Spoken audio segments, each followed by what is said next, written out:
नमस्कार, आप देख रहे हैं आज शंखनाद और मैं हूं आपके साथ श्वेता सिंह। और आज हमारे साथ बिहार से सीधे जुड़े हैं वरुण कुमार पांडे जी, जो कि मैं आपको बता दूं कि एनएमओपीएस के प्रदेश अध्यक्ष हैं। साथ ही हमारे साथ संतोष कुमार जी जुड़े हैं, जो कि एनएमओपीएस के प्रवक्ता हैं। और संजीव तिवारी जी भी हमारे साथ जुड़े हैं, जो कि प्रदेश उपाध्यक्ष हैं। और शशि भूषण कुमार जी भी हमारे साथ जुड़े हैं, जो कि एनएमओपीएस के महासचिव हैं। और ये सभी हमारे साथ क्यों जुड़े हैं, आज कौन सी महत्वपूर्ण चर्चा होने वाली है, ये मैं आप सभी को बता दूं कि पेंशन योजना को लेकर, जो पुरानी पेंशन योजना है उसको लेकर बिहार से हमारे साथ सीधे जुड़े हैं वरुण जी। सबसे पहले मैं आपसे जानना चाहूंगी कि आप लोग आंदोलन क्यों कर रहे हैं। हाँ, नमस्कार। सबसे पहले तो मैं आभार व्यक्त करता हूँ आपके चैनल का, जो हमारे इस मुद्दे को आगे बढ़ाने के काम कर रहे हैं। हम बताना चाहेंगे कि हम लोग बिहार सरकार से ये डिमांड कर रहे हैं कि 1/9/5 के बाद जितने भी कर्मचारी पदाधिकारी नियुक्त हुए हैं उनको नई पेंशन योजना के तहत रखा गया है, जिसमें रिटायर होने के बाद बहुत ही कम राशि मिलती है, साथ ही शेयर बाजार जुड़ा हुआ है। अतः हम सरकार से आग्रह करते हैं, अनुरोध करते हैं कि वह यह स्कीम समाप्त करते हुए पुरानी पेंशन व्यवस्था को लागू करे। शशि भूषण जी, मैं आपसे जानना चाहूंगी कि ये पुरानी पेंशन योजना के अंतर्गत कितने कर्मचारियों का पेंशन जो है वो प्रभावित हुआ है। जी मैडम, धन्यवाद मौका देने के लिए और आपके चैनल को सबसे पहले धन्यवाद करता हूं। बिहार में अब तक आज तक की स्थिति में लगभग 2 लाख कर्मचारी, 2.25 लाख से ऊपर, ये एग्जैक्ट आंकड़ा नहीं है और ये हम लोग नहीं देख सकते। 2,75,000 2,75,000 हम लोग विभाग में जाकर के कार्मिक से पता किए हैं। लगभग टेंटेटिव आंकड़ा है 2,75,000 कर्मचारी जो हम लोग न्यू पेंशन में है। पूर्व में 1 सितंबर 2005 से पहले ओल्ड पेंशन था और हम लोग न्यू में। जी मैडम, तो लगभग 2.25 लाख कर्मचारी अब तक का प्रभावित है हम लोग। वरुण जी, मैं आपसे जानना चाहूंगी कि पुरानी पेंशन योजना और युवाओं की नाराजगी का ही नतीजा है कि हिमाचल प्रदेश में भाजपा की सरकार को हार का सामना करना पड़ा है। कहना चाहूंगा कि हमारे संगठन के जो प्रदीप ठाकुर जी हैं, हिमाचल में जो लगभग 3 महीने से अनशन पर बैठे हुए थे, और जो सरकार ने, जो भी राजनीतिक पार्टी ने वहां अपने मैनिफेस्टो में प्रथम मुद्दा पर रखा, हमारे एनपीएस एम्प्लॉई ने ओपीएस पर वोट किया है। अब ये तो आप लोग समीक्षा करेंगे, आकलन का विषय है कि आखिर किस तरह वहां पर कांग्रेस की जीत हुई है। जी, मैं आपसे जानना चाहूंगी शशि जी, आप लोग आंदोलन कर रहे हैं तो क्या सरकार की तरफ से आपको संपर्क करने की कोशिश की गई है, कोई आश्वासन आपको मिला है सरकार की तरफ से। नहीं मैडम, सरकार की तरफ से तो ऐसा कोई संपर्क नहीं किया गया है। हम लोगों ने सरकार के मतलब वरीय से हम लोगों ने मिलने का प्रयास किया है, ज्ञापन दिया है। कई बार हम लोगों ने माननीय मुख्यमंत्री जी को भी ज्ञापन दिया, चीफ सेक्रेटरी महोदय सहित कई वरीय को हम लोगों ने ज्ञापन दिया है, वित्त मंत्री से भी मुलाकात की है और हम लोग बात को पहुंचाने का भरपूर प्रयास किए। उधर से कोई रिप्लाई नहीं आया है और अभी तक कोई आश्वासन भी प्राप्त नहीं है। लेकिन चूंकि यहाँ न्यू सरकार जो अभी है उसमें राजद का गठबंधन है, राजद सहयोगी पार्टी के रूप में, और राजद के पॉलिटिकल मैनिफेस्टो में पुरानी पेंशन प्रमुखता से किया हुआ है।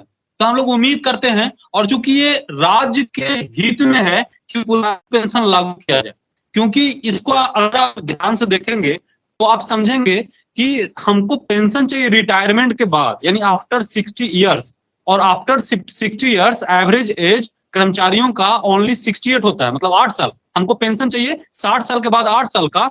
लेकिन वर्तमान समय में राज्य सरकार 24% कंट्रीब्यूशन, 10% कर्मचारियों के हिस्से का और 14% राज्य सरकार अपने हिस्से का एडवांस में हमारी नियुक्ति के तिथि से, यानी 35 साल हमारे बेसिक का 24% का कंट्रीब्यूशन टीएफआरडीए को देती है। इसे मतलब पिछले वित्तीय वर्ष का अगर हम बात करें तो बिहार सरकार ने लगभग 2200 करोड़ रुपया पीएफआरडीओ को भेजा है, जब वर्तमान करोड़ के आसपास ही बिहार सरकार को राशि पुरानी पेंशन जो खत्म किया गया है, तो अब तक रिटायरमेंट हुए लोगों को पुरानी पेंशन के रूप में देना पड़ेगा। मतलब जो भार है वो बहुत ही कम है वर्तमान समय में। और ये राशि एडवांस में 35 साल 40 साल, क्योंकि हमारा इस सेवा में आने का मिनिमम आयु 18 साल होता है और अगर हम 22 साल, 24 साल, 25 साल में भी हम आते हैं तो 35 साल सेवा देते हैं और 35 साल हमारा बेसिक का 24% कंट्रीब्यूशन 35 साल तक कटेगा। हमको पेंशन चाहिए 8 ही साल।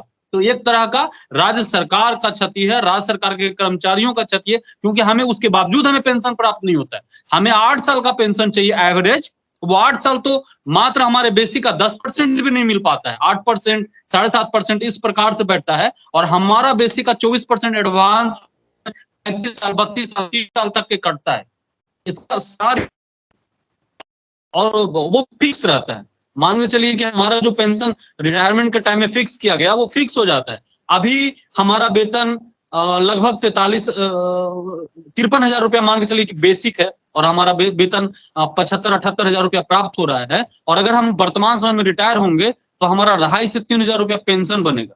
तो कितना शर्मनाक है कि हम अगर रिटायर होते हैं अभी तो हमारा 2,500 से 3,000, 4,000 अधिकतम पेंशन बनेगा, जबकि हमारा लाखों लाख रुपए बिहार सरकार का हमारा पैसा पीएफआरडीए के पास रखा हुआ रहता है और वो अंतिम में 60% हमें लौटाया जाता है, हमारा ही पैसा, और 40% सरेंडर करवा करके पेंशन दिया जाता है। इसमें बहुत सारी खामियां हैं।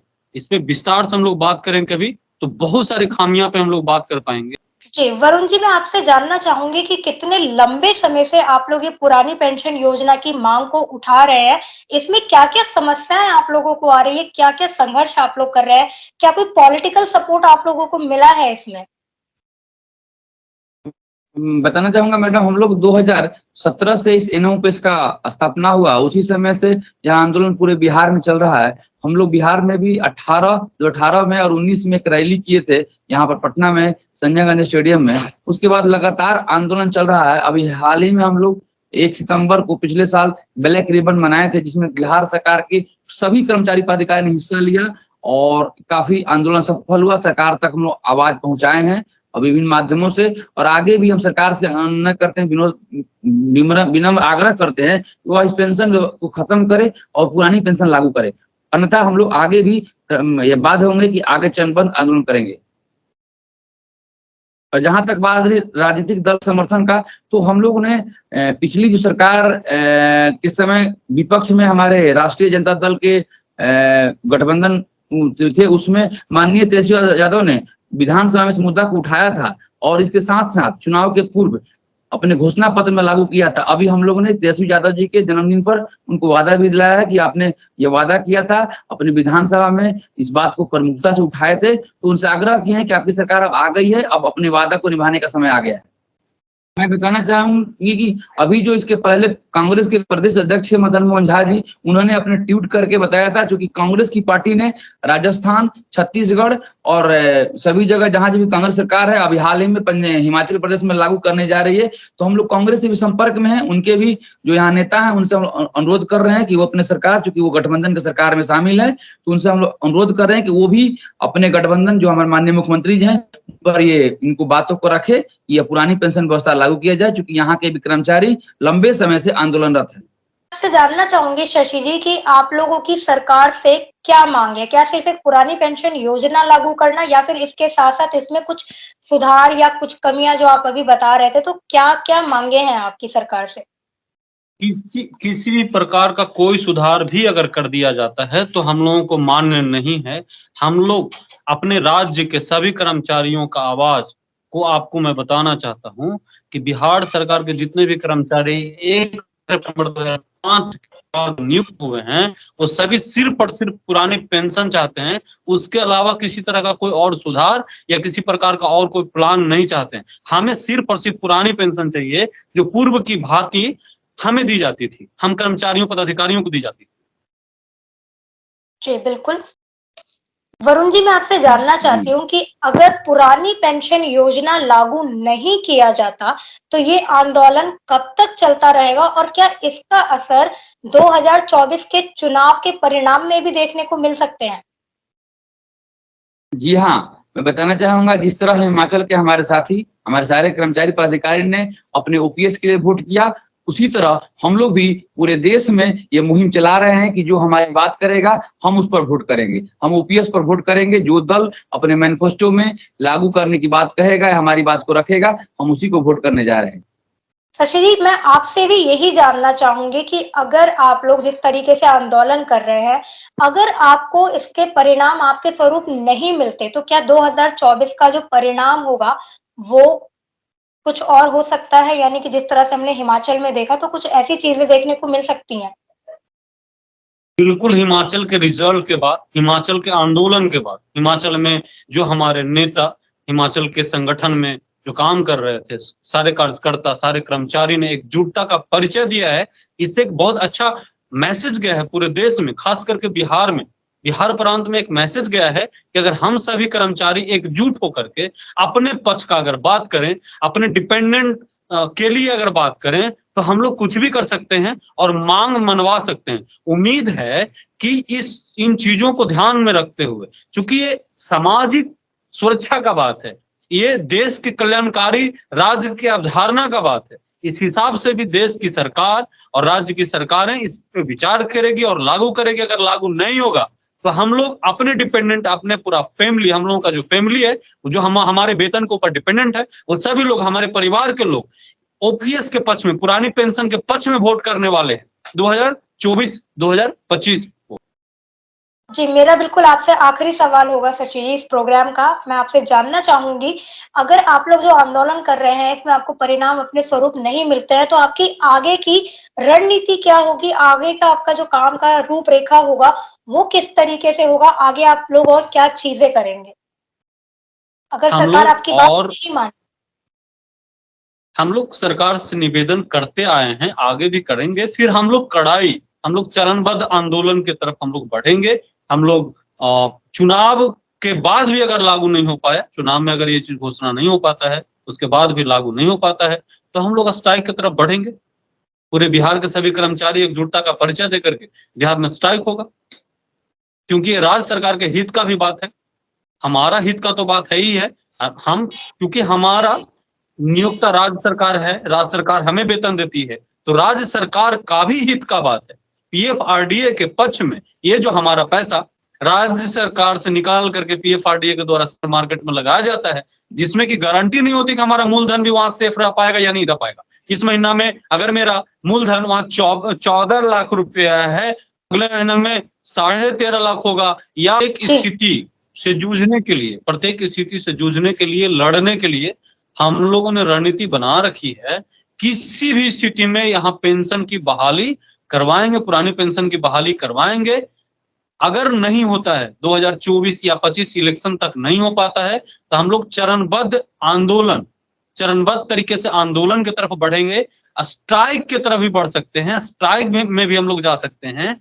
हिमाचल प्रदेश का रिजल्ट, हिमाचल प्रदेश का जो उत्साह है, या हिमाचल प्रदेश में जो आंदोलन हुआ, उसका जो उत्साह है वो बिहार तक पहुंचा है, और हम लोग किसी भी स्थिति में इस पेंशन के लिए जाने के लिए तैयार है। चूंकि हम लोग का नियोक्ता राज्य सरकार है और राज्य सरकार के हित का बात है कि आंदोलन कोई भी रूपरेखा के लिए हम लोग तैयार बैठे हैं। बिहार के जितने भी सरकारी कर्मचारी हैं, वो चाहे पुरानी पेंशन में हो या न्यू पेंशन में हो, हमारे इस मुहिम से, हमारे इस मुद्दे से जुड़े हुए हैं, और सभी लोग साथ दे रहे हैं और आगे साथ देंगे। जरूरत पड़ेगा तो हम लोग स्ट्राइक पे जाएंगे, सामूहिक हड़ताल हो। तो आपका शुक्रिया कि इतने कल्याणकारी सामाजिक सुरक्षा के बाद लोगों ने समय दिया और हमें कुछ बोलने का मौका दिया।